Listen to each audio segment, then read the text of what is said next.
이번 시간에는 이직 관리에 대해서 살펴보도록 하겠습니다. 먼저 이직의 유형에는 자발적 이직과 비자발적인 이직이 있게 됩니다. 근데 우리가 지금 조직과 떠나는 거, 이게 바로 이직이면 그 반대로 앞에서 살펴봤던 조직과 만나는 것은 채용이라고 할 수 있죠. 과거에는 채용을 중시하고 이직 관리는 좀 등한시한 경향이 있으나 요즘에는 우리가 이직 관리도 굉장히 중요한 파트로 자리 잡고 있습니다. 그러면 우리가 이직 관리를 어떻게 해야 되느냐 할 때 이직의 유형부터 살펴보면 자발적 이직은 이직의 의사결정이 바로 개인에게 있다는 것입니다.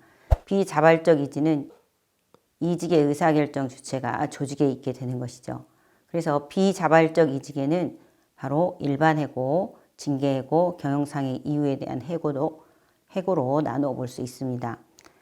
자발적 이직이다라고 하는 것은 구성원 스스로 회사를 그만두는 거에 해당되겠죠. 자발적 이직을 행하는 이유는 조직과 개인이 미스매치 또 부적합하기 때문에 그렇겠죠. 또한 외부에 더 나은 기회가 있을 수도 있겠고요. 개인의 건강이나 심리적인 문제로 자발적 이직을 하게 되는 것입니다. 그렇기 때문에 우리가 기업에서는 이직률과 유지율을 우리가 잘 적정하게 비율을 맞춰야 됩니다. 특히 요즘에서는 우리가 또는 이직률 또는 유지율, 고용 유지율에 대해서 굉장히 중요하게 생각하고 있다는 거죠. 채용이 중요한 게 아니라 얼만큼 이 조직에서 유지되고 있느냐라고 하는 것이 인사관리의 중요한 부분으로 차지하고 있습니다. 그래서 우리는 이 자발적 이직이 순기능도 있고 역기능도 같이 있는데요. 순기능은 노동비용을 절감할 수 있으며 저성과자들을 교체할 수 있는 순기능이 있습니다. 또한 새로운 변화의 기회도 될 수 있겠죠. 그러나 조직 구성원이 자발적 이직을 하는 경우에 역기능은 이직 비용이 발생할 수 있다는 거죠. 이직 비용에는 직접 비용과 간접 비용으로 나눠볼 수 있는데 직접 비용은 새로운 사람을 모집하는 데 들어가는 여러 가지 비용을 얘기할 수가 있겠습니다. 또 간접 비용은 거기에 심리적인 비용까지 해당될 수가 있겠죠. 그러한 채용을 하기 때문에 경영자가 다른 일을 할 수 없다라고 하면 간접 비용을 들어갈 수 있습니다. 또한 자발적 이직이 늘어나는 경우에 조직 분위기도 저하될 수 있습니다. 이러한 자발적인 이직을 방지하는 활동으로서는 멘토링, 이직 인터뷰, 오리엔테이션, 현실적 직무 소개로 설명할 수 있습니다.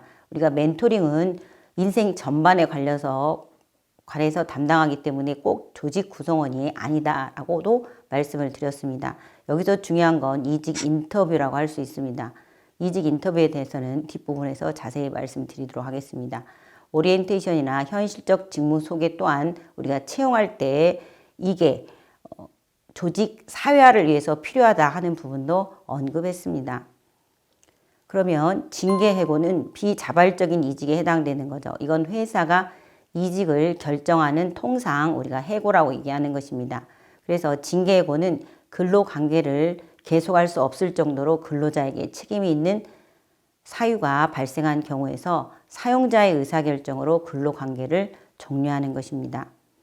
또한 경영상의 이유에 따른 해고, 이 부분에 있어서는 경영상 필요에 의해서 기업의 유지와 존속을 전제로 하여서 일정 요건 아래 소속 근로자 중 일부를 해고하는 것입니다. 우리가 일명 정리해고라고 얘기하는 것이죠.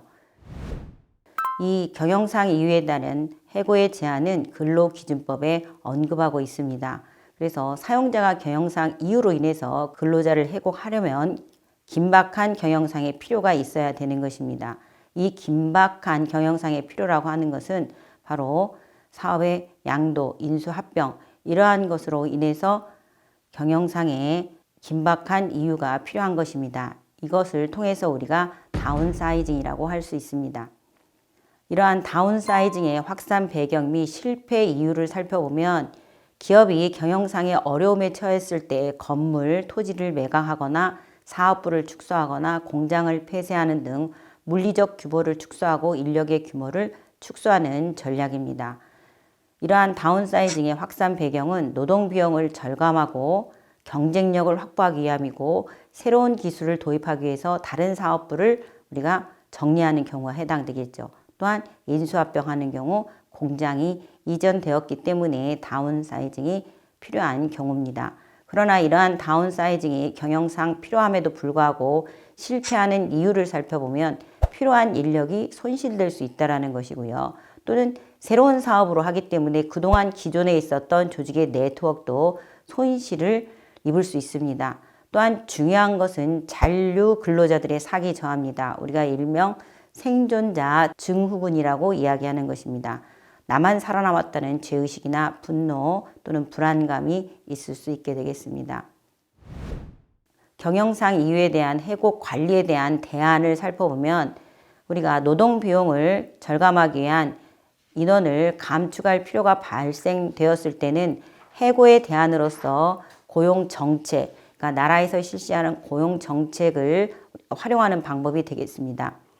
즉 우리가 코로나19다라고 얘기했을 때 거기에서 유급휴직이 지속될 수 있었던 것은 국가의 고용 정책을 활용하면 되는 것입니다.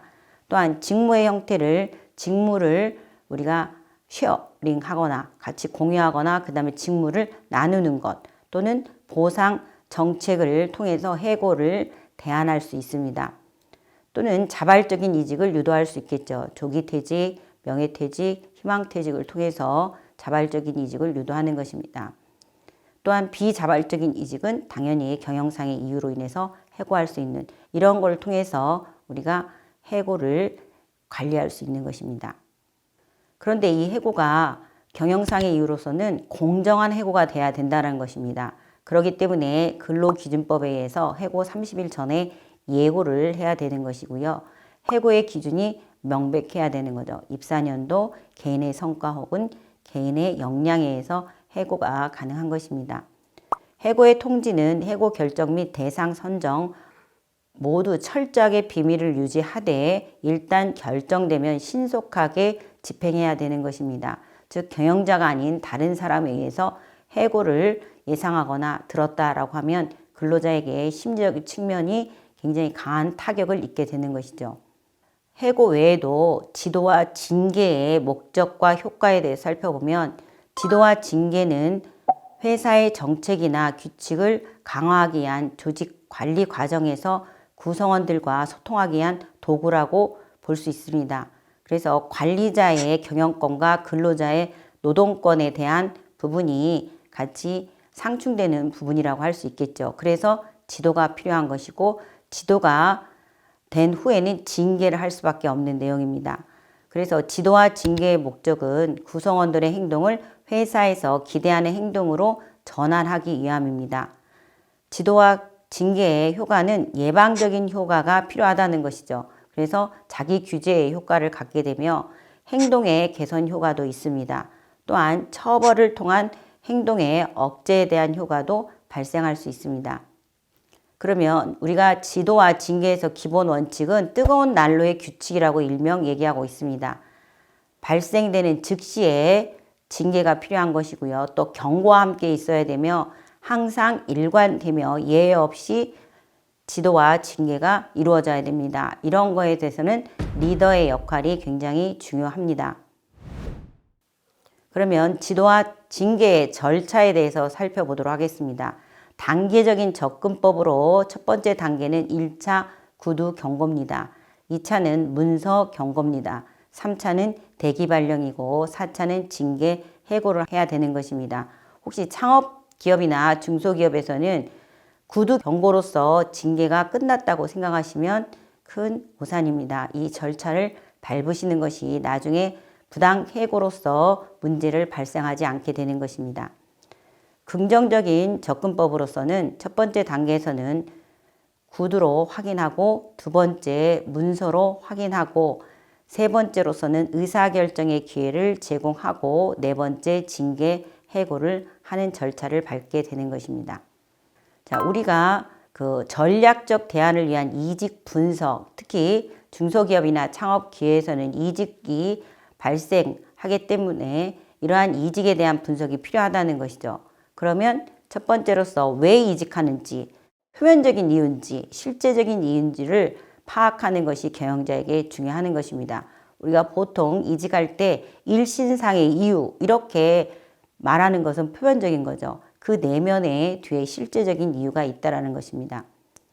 이직 시기는 투자가 집중되는 입사 초기나 숙련도가 향상되어 자신의 몸값을 높이기 위해서 이때 이직하는 것이 또 이직에 대한 근로자의 관심도 높아지고 있습니다.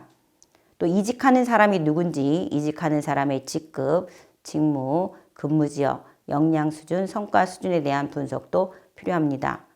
마지막으로서는 이직 후 진로가 어떻게 이루어지는지도 관심을 가져야 되겠죠. 그래서 추적 분석이 필요한 것입니다. 이렇게 해서 우리가 기업에서 필요한 이직 관리에 대해서 살펴보았습니다.